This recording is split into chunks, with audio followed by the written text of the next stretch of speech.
Welcome back to Kate's Kindergarten, girls and boys. I'm so happy that you joined us today to learn about another letter of the alphabet. We're going to read some fun stories that start with the letter G. G, we write the letter G the same way every time, right? We start at the top, come down around nice and slowly, and we make the little arm right there. G says G, G. Can you say that? G, G. G says G, and we're going to read a story. There's two G's in this title. Good Night Gorilla. Good Night Gorilla by Peggy Rathman.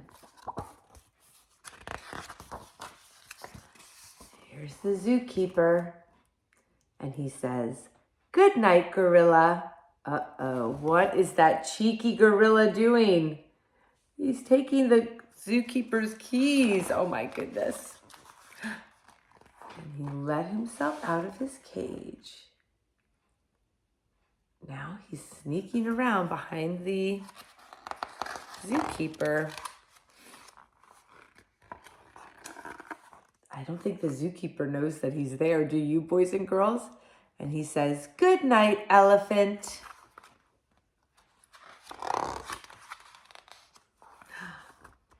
"Good night, lion." Uh-oh. The gorilla is letting all the animals out of their cages. There's the elephant. "Good night, hyena." There's the hyena. "Good night, giraffe." Oh my goodness, he has no idea what is happening right behind him. "Good night, armadillo." See the little armadillo down here?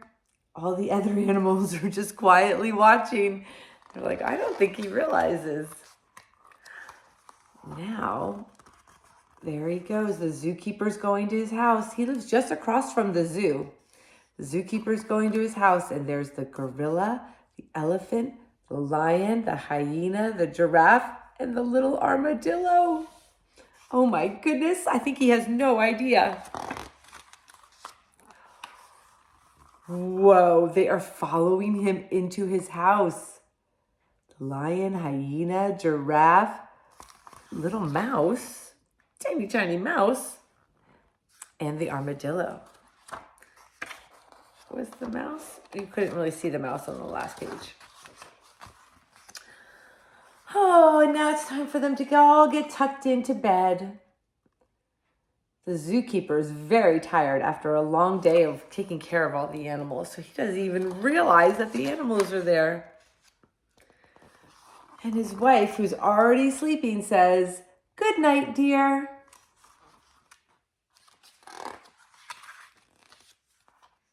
Uh-oh. "Good night, good night, good night, good night, good night, good night, good night." The wife must be thinking, who just said all those good nights?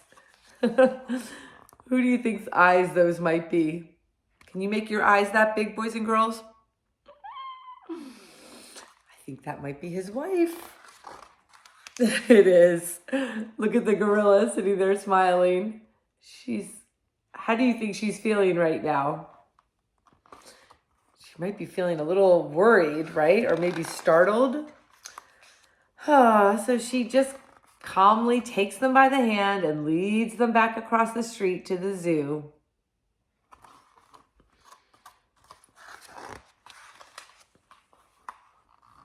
She walks back home and she says, "Good night, zoo."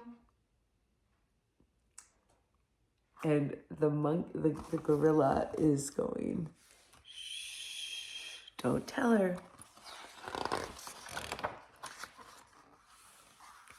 "Good night, dear." "Good night," says the zookeeper. He doesn't even know all this has been happening. And then there's, "Good night, gorilla," says the little mouse. And there they ate the banana. And that's the story, Good Night Gorilla. I hope you enjoyed it. I have another one to share with you that is one of my favorite books from when I was a little girl, when I was learning to be a teacher. This was one of my favorite books, actually. And it's called The Giving Tree by Shel Silverstein. Giving, G. Starts with our letter G. Let's find out what happens in the giving tree. Once upon a time, there was a tree. And she loved a little boy. Here comes the little boy.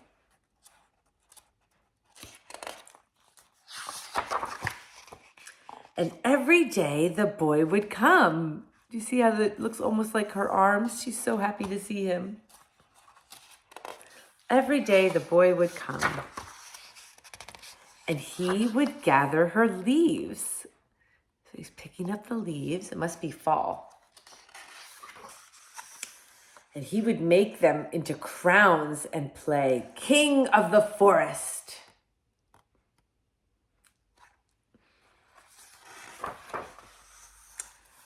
Sometimes he would climb up her trunk. Look at his little toes and his fingers. And he would swing from her branches. Woo! Look at that.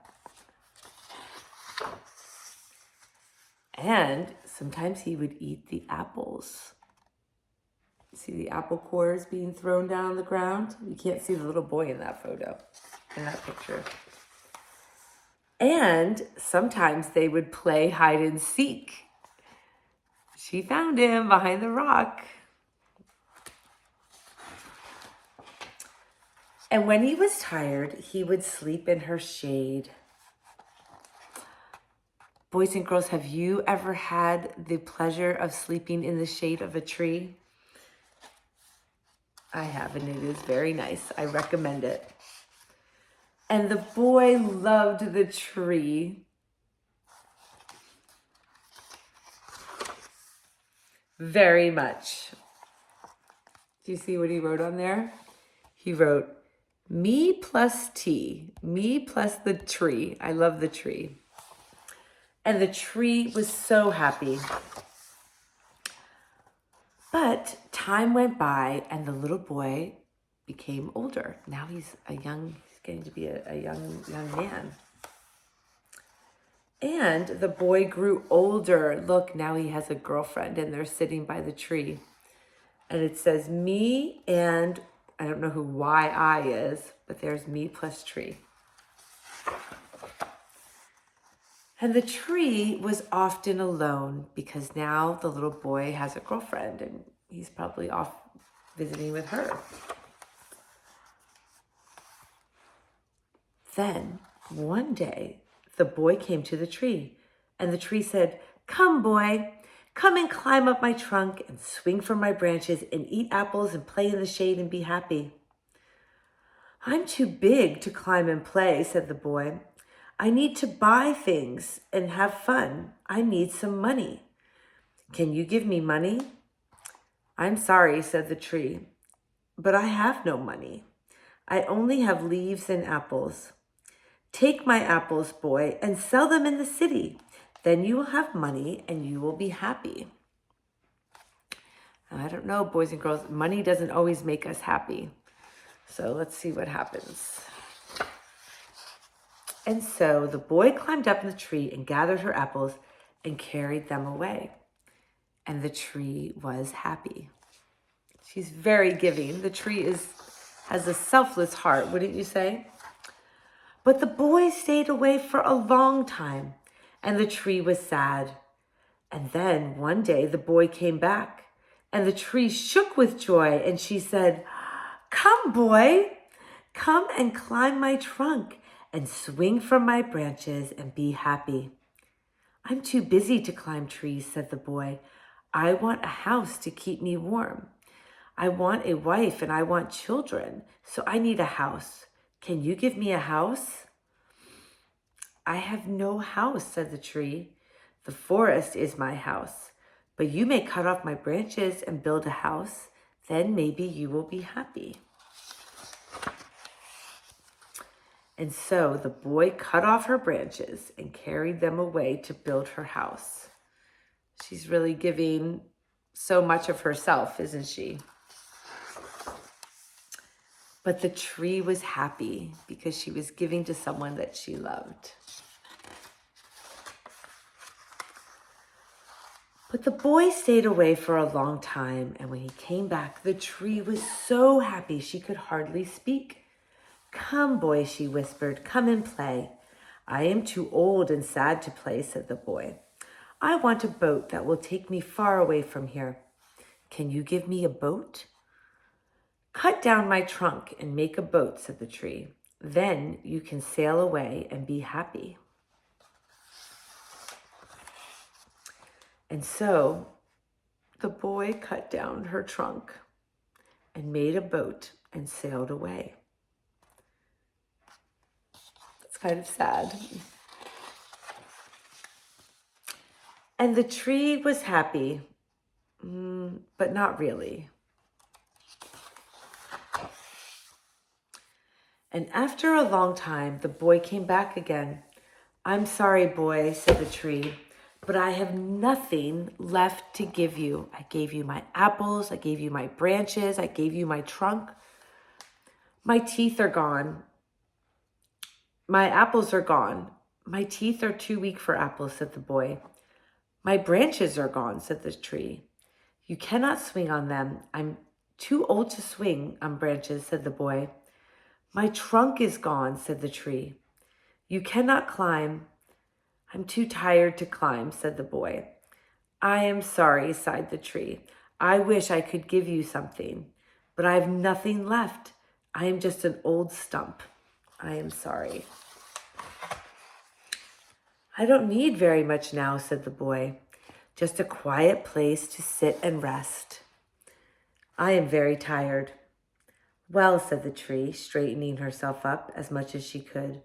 "Well, an old stump is good for sitting and resting. Come, boy, sit down. Sit down and rest." And the boy did. And the tree was happy. The end. That is the story, The Giving Tree by Shel Silverstein. And in that story, the tree really did give everything that she had to someone she loved, didn't she? And I think that made her happy. So that makes me happy too.